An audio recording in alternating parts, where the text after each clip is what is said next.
Every day when we send our students to school, information about our kids leaves the school. Their name, their address, their email addresses, the parents' names, addresses, emails, their test scores, their grades, their disciplinary records, their counseling records, their health records. And so I think it's really the Wild West out there with data collection. Then you realize that there's something really major going on, and you feel betrayed. They say the data collected will help teachers do a better job. Somehow magically improve our educational system. But that data also falls into the hands of for-profit corporations. Instead of treating the data with care and thoughtfulness, there's been an explosion of data sharing that's gone on in this country. Rather than protecting student privacy, the government is a complicit partner in eroding it. We've gone from no child left behind to every child data mined. I really don't believe that the federal government has the privacy of students as their first priority right now. Understanding that this was going to create the perfect human capital is what they refer to, the child's worth to the economy as they grow up. Turning students into a data stream, using the data to find their most profitable place in the economy. We know your every step, and we're going to make sure that when you start getting out of step, we're going to control where you go. The United States used to be a nation of choices. Now it's you do this or else. We investigate government privacy invasions, kiddie data for dollars, and the edutech takeover. Next on Michelle Malkin Investigates.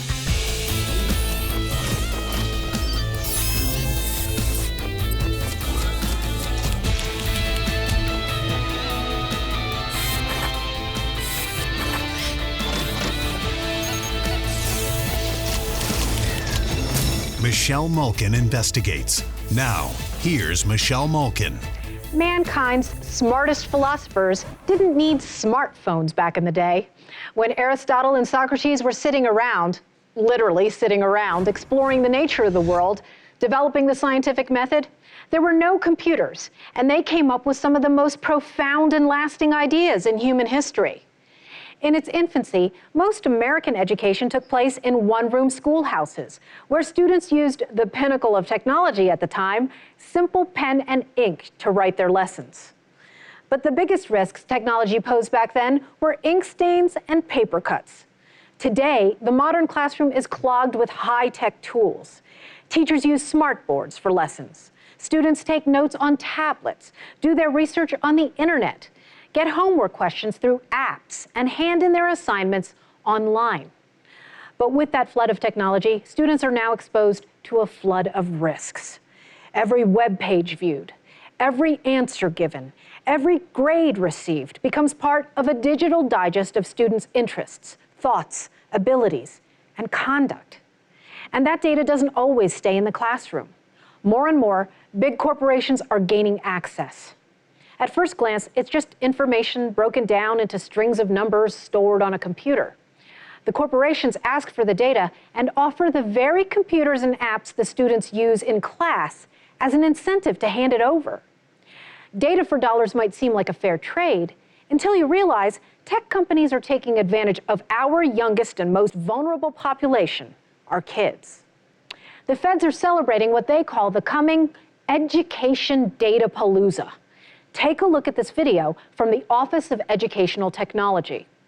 The world in 30 years is going to be unrecognizably data mined. So what does that mean for education?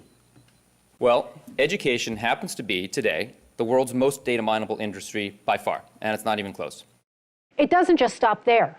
The government is not only joining in, but also encouraging and mining the data of our children. Washington meddlers are already on the ground and in our schools gathering intimate information on your family. Through Common Core, the feds are funding and mandating invasive longitudinal databases, collecting highly personal information. It's data they'll have forever, data that can never be unseen. Your children's privacy ripped away as they are tracked from womb to tomb.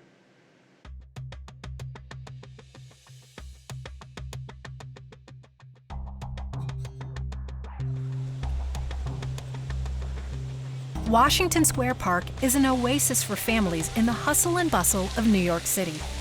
For many years, I pushed my kids on those swings for many, many years. Lanny Hameson strolls through the park filled with parents and their children who have no idea that Big Brother is watching them and tracking them. Seeing these kids in the park with their parents or guardians makes me think how sad it is that soon they're going to go to school or already in school, and they don't know how much data is being collected about them. Their parents don't know about that, and how already their privacy is being undermined. And a lot of these parents, even if they're really responsible, good parents, are not aware of what's going on with their children's data. Hameson is co-chair of the Parent Coalition for Student Privacy. She first started researching privacy issues when she realized her son was being tracked without her knowledge. So there's been a big push by the federal government and some advocacy organizations for the state to collect as much information as possible on students, personally identifiable information, and share among different state agencies. Our own government is encouraging, even mandating the collection of data on our children, mining it for value. Remember the federal race to the top grants in 2009? Those so-called grants came with conditions, or bribes, requiring states to collect data from public school students with hundreds of millions of federal stimulus dollars at stake. The educrats in Washington pushed their agenda with a tempting offer: data for dollars, privacy be damned. I really don't believe that the federal government has the privacy of students as their first priority. Everything from name, address, email, parents' names, pretty unobjectionable stuff on the surface. But then the government shifted its attention to data points, including hair and eye color, weight, blood type, dental status, and behavioral data. I don't know what that has to do with teaching, but I sure don't want that data on my kids' publicly available school records. Who's going to see that data? How is that data going to be used? Your child is being essentially spied on by the government. And do we want the government to get that kind of access to the details of your child's life? We know states are collecting test scores, grades, disciplinary, health, and counseling records, all moving from your school's file cabinet to the district, to the state database, and some even to Washington. Your kids' private information sitting in government databases. They believe that collecting, amassing, and handing off more and more data will somehow magically improve our educational system, and I just don't see any evidence for that. The possibilities are endless.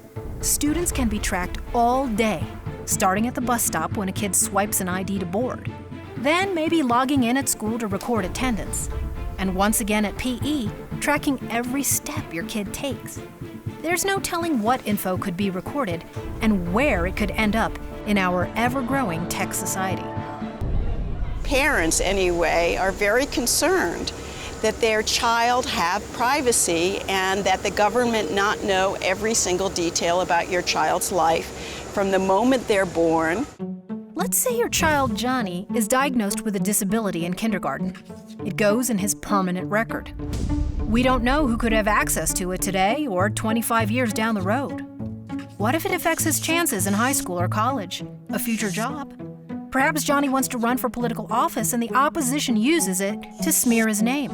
Something recorded about him when he was just 5 years old.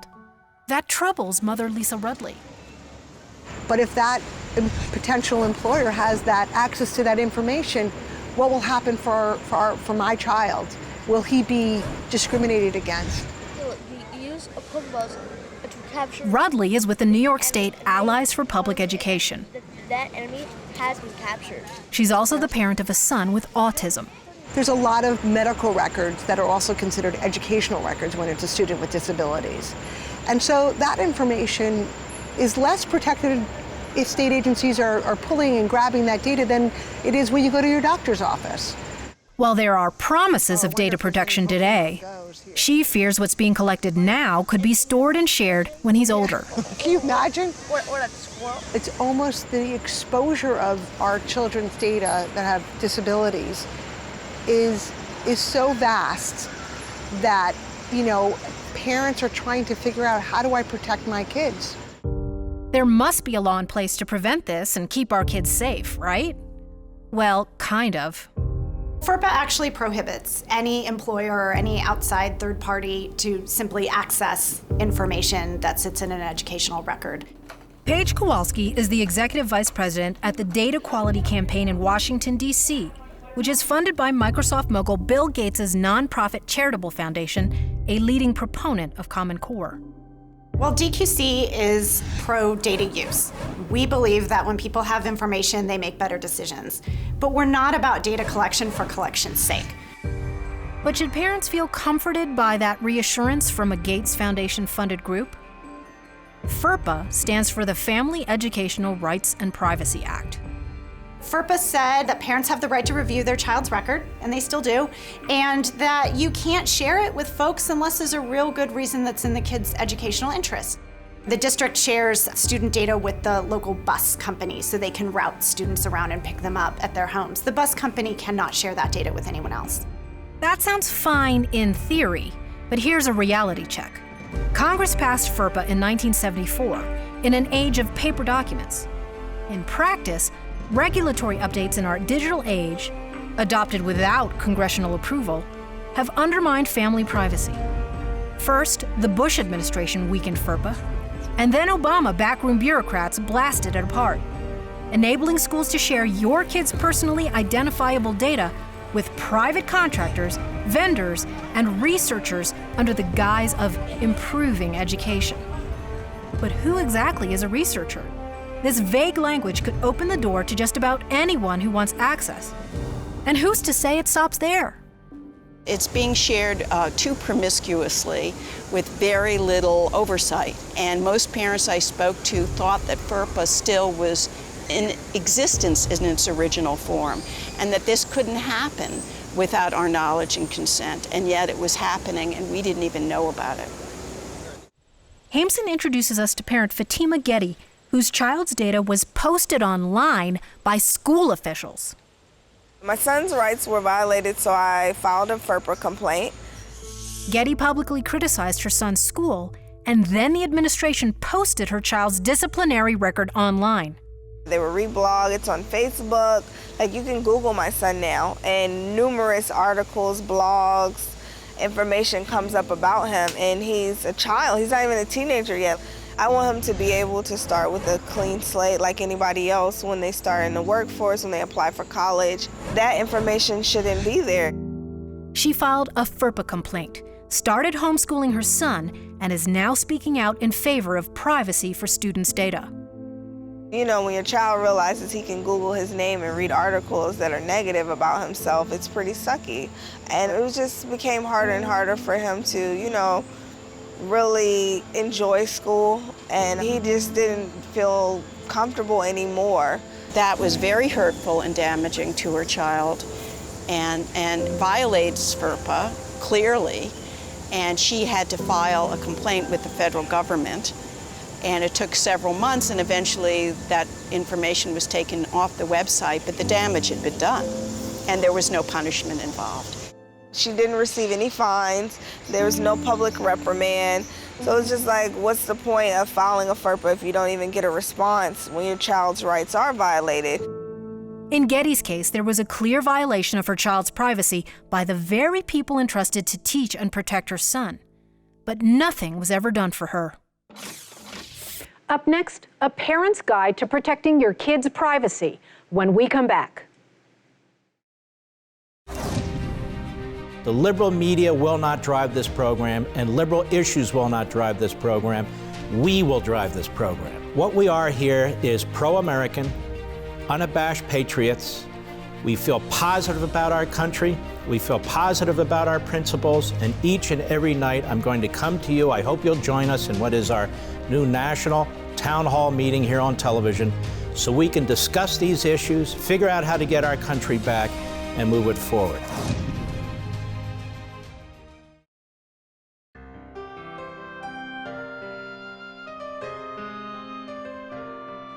It's up to real grassroots reformers in the states to try and plug the holes in this watered-down federal law. In 2015, the Data Quality Campaign tracked 188 bills in 47 states to strengthen privacy for student data. More than half passed.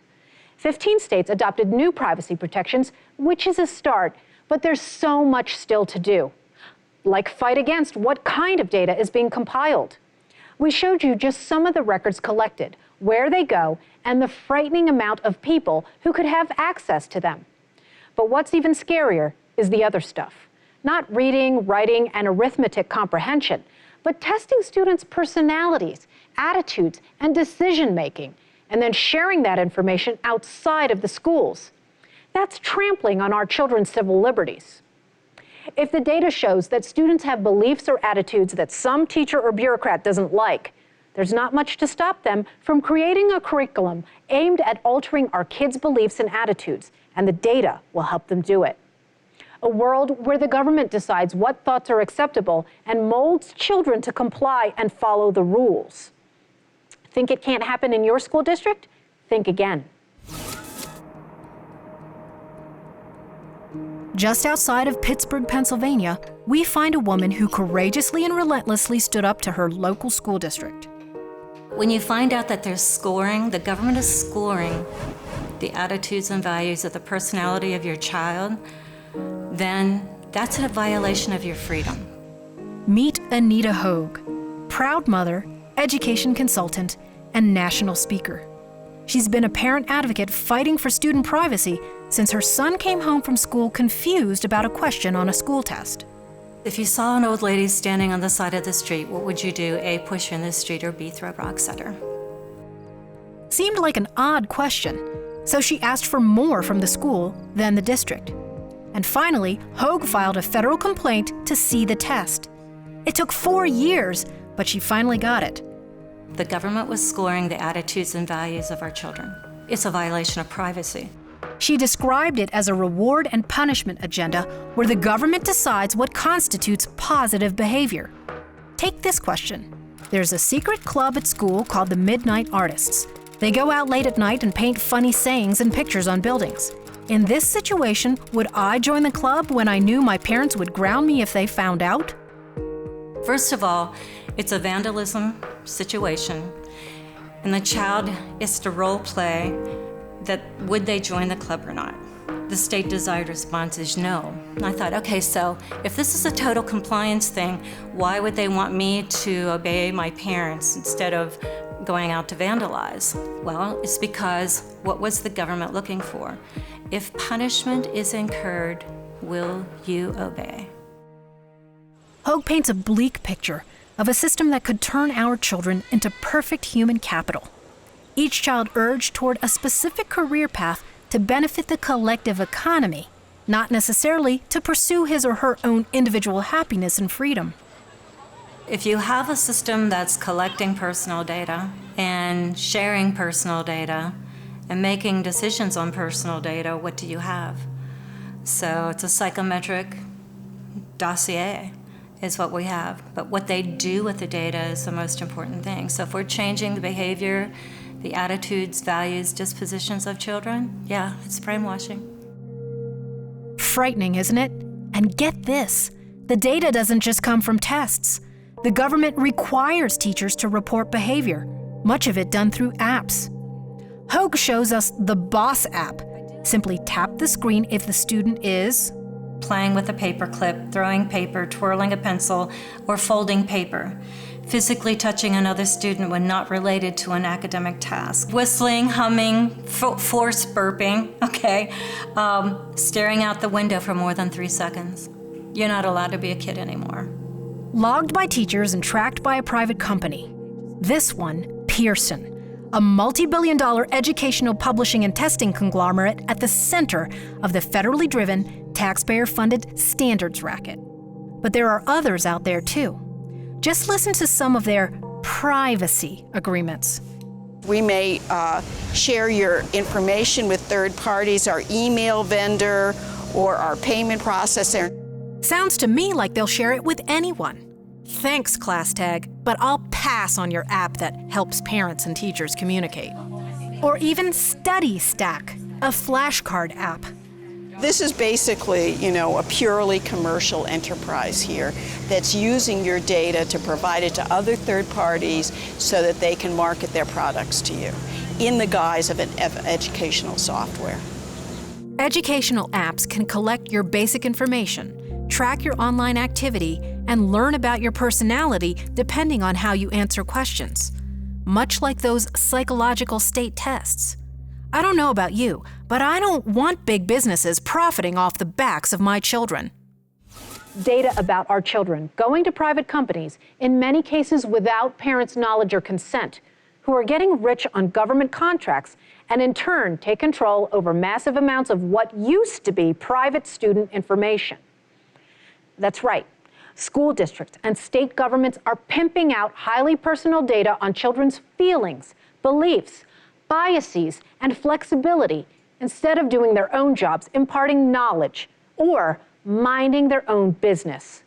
Data for dollars. It's a big brother gold rush without proof that any of this technology is making our kids' lives better. So what do we do now?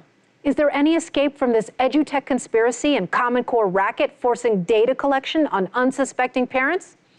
Maybe. Your first assignment, all right? We're at the end of class. This isn't your typical teacher. Going to do the introduction assignment quiz. And this isn't your typical classroom. Again, print off that syllabus. You'll have it right there with you. Sarah Haig is a biology teacher near Indianapolis, but has students thousands of miles away. But if you have questions, check the course syllabus. I have a whiteboard there that I can write on. I can show them PowerPoints and pictures. I can send them files and show them videos. And I have all of this technology at my fingertips, much like many classrooms do and like I had in my own classroom. The expectations. She's one of the longest running teachers at the Online Freedom Project Academy, which started in 2011 with 22 students. 5 years later, there are 618. We are Common Core free because we believe that the Common Core indoctrination, the Common Core standards themselves are very weak. You cannot teach Common Core and teach a classical education. The two do not coexist. Mary Black is the curriculum director at the online Judeo-Christian school. We collect no data. It's all in-house teacher grade book. We are educating children. They are human beings, and data cannot represent them. He's also with Freedom Project taking Algebra 1, which is also a high school class. That's one of the big things that attracted Julie Irvin to send her sons to the online academy. I just want to give them the opportunity to learn about what's good and true and beautiful so that they can recognize those things when they leave home. Did you raise your hand? Yeah. Irvin doesn't want the government or outside parties to access her kids' records and doesn't want data analysis to push them down one path or another. And she's not alone. We trust our teachers to know our students, to adjust their teaching according to the students, and we don't think data can replace that. We are not a business. We are educators. Education is an art. Black also fears that tracking behavior and setting a standard curriculum teaching government-approved values could have a profound effect on society. It is very frightening. It's a form of indoctrination, as well as teaching a life and a mentality of compliance. So what can you as parents do? You can enroll your kids in a school like the Freedom Project Academy, or homeschool as Fatima Getty did. I decided to homeschool my son because it was a lot of stress. Just his information being out there, it caused a lot of anxiety. But that's not for everyone. Lisa Rudley tells us about an independent grassroots revolt outside the Beltway bubble where families are taking their children's academic and privacy matters out of the snoopercrats' grip and refusing state testing. You know, we call it the opt-out movement, which is encompassing all these education reforms which came with data mining. This is really not any one political side. This is really the side of the people that really don't believe that policymakers, lawmakers from all sides of the aisle are really protecting their rights. And Hogue offers one more piece of advice. Parents, do not sign a parent conduct letter or a parent engagement. That gives up all of your rights to the state. I don't know about you, but I think the state already has enough power over our lives. Phew, scary stuff. We as parents have no choice but to remain vigilant against big government amassing unprecedented amounts of data on students. Our children must not become collective cogs in a machine. If we don't act, the story The Giver might not be fantasy at all. That dystopian children's book and the hit movie based upon it depict a world of conformity and contentment, where the government decides who you are, what you'll do, and how you'll benefit the community. We must also take aim against major corporations like Apple, Google, Microsoft, and Amplify, cashing in on the federal standards, testing, and government-backed textbook racket. And we must hold politicians in both parties accountable for exploiting our kids while pocketing big campaign donations from edutech moguls. The data mining boondoggle is no boon for students. In the end, our children are the biggest losers as we watch more squandered tax dollars flow down the public school drain. The dazzling allure of 21st century technology is a smokescreen for the privacy-undermining agenda of federal bureaucrats who detest family autonomy. They deflect criticism by calling parents paranoid. But I know, and you know, that Washington's top educational priority is not excellence or academic achievement. It's control from womb to tomb. And it's time we take back that power over our children's lives.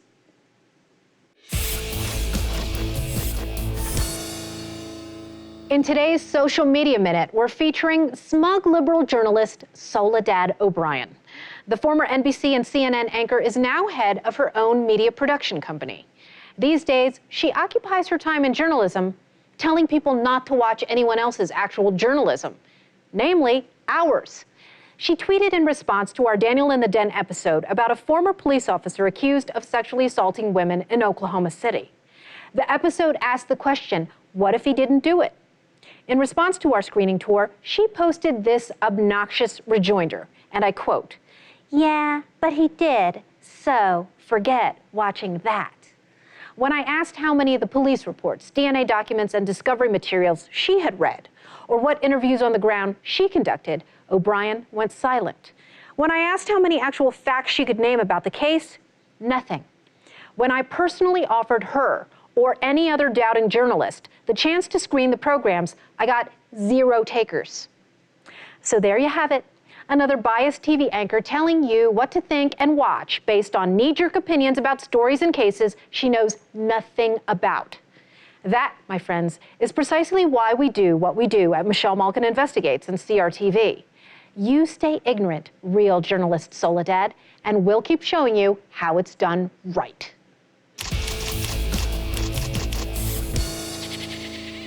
In our Crap Weasel Watch, we call out the political cheaters, government thieves, con artists, frauds, and all-around idiots making America worse. Think the Constitution guarantees you freedom of speech and association? That's not what today's Crap Weasel believed. After Wisconsin Governor Scott Walker beat back a recall attempt, Milwaukee County DA John Chisholm sent SWAT teams on pre-dawn raids to seize computers and documents from the homes of Walker supporters, supposedly in the name of campaign finance reform. Terrorized families were told they couldn't contact their attorneys during the raids.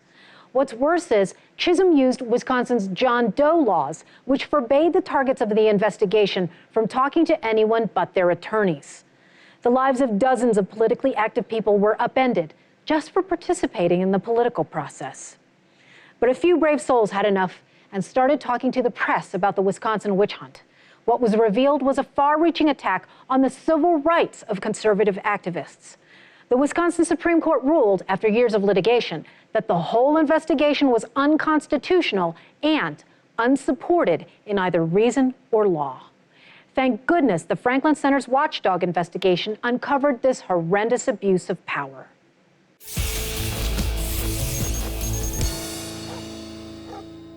Today, our Bulldog Award goes to tenacious citizen journalist Rob Port. Years ago, Port started covering North Dakota state politics in his spare time. His bold, disruptive truth-telling on the Say Anything blog has turned him into a full-time watchdog for the people of North Dakota. And believe me, it's a full-time job. When Port noticed local media weren't covering the state capitol, he made it his mission to change that. Ever since, he's been keeping a close eye on both Democrats and Republicans. As the Dakota Access Pipeline lawlessness exploded, Port exposed what the mainstream media wouldn't, like the fact that there was already an energy pipeline on virtually the exact same route.